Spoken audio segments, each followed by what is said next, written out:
আমরা কোনো কিছু গোপনের ব্যাপার নেই। আপনারা সবাই মর্মাহত, সবাই মনের যন্ত্রণা নিয়ে আজকে এখানে এসেছেন। ওখানে আমরা চারটে দাবির কথা আপনাদের এখানে আমরা বলে গিয়েছিলাম, সেই চারটে দাবি আমরা ওখানে রেখেছি। ওই পরিবারে তার বাবা একা, তার একটিমাত্র পুত্র সন্তান, তার স্ত্রী সত্য বিবাহিত, তার কি হবে? তার উপযুক্ত কোনো ব্যবস্থা করতে হবে। আর যারা মার্ডার করেছে আসামি যারা, তাদের অবিলম্বে অ্যারেস্ট করতে হবে। আর ওই পরিবারের কাছ থেকে যে অর্থ আদায় করা হয়েছে পুলিশ হিসাবে, সেটা রিটার্ন দিতে হবে। আর ভবিষ্যতে যাতে পুলিশ কাজটাকে এইভাবে আমাদের কোনো ভাইয়ের তাজা প্রাণ ধরে না যায়, তার কথা দিতে হবে। এই চারখানা দাবি, পাঁচখানা দাবি তারা মেনে নিয়েছে। এসপি সাহেব সত্যি তিনি সদয় ব্যক্তি,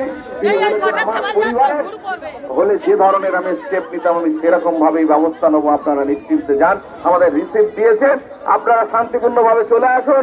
নওশাদ ভাইকে নিয়ে আমরা জানাজা করে লাশ মাটি দেবো, দেওয়ার পরে বাকি যে করণীয় কাজ আমরা করব সেটা আবার আপনারা ওখানে জানবেন। এখন মিছিল নিয়ে আমরা উল্টো এগিয়ে যাবো।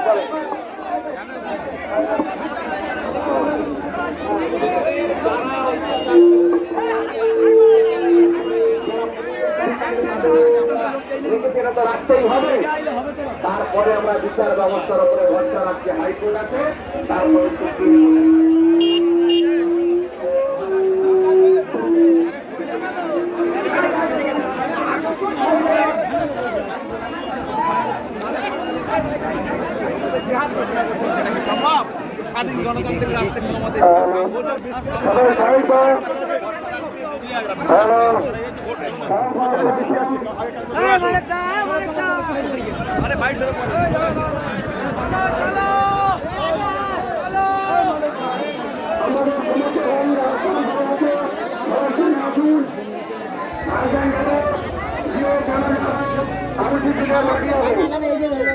ব্যবস্থা হবে। সবাই চলে আসুন, গাড়ির ব্যবস্থা আছে রাস্তার উপরে।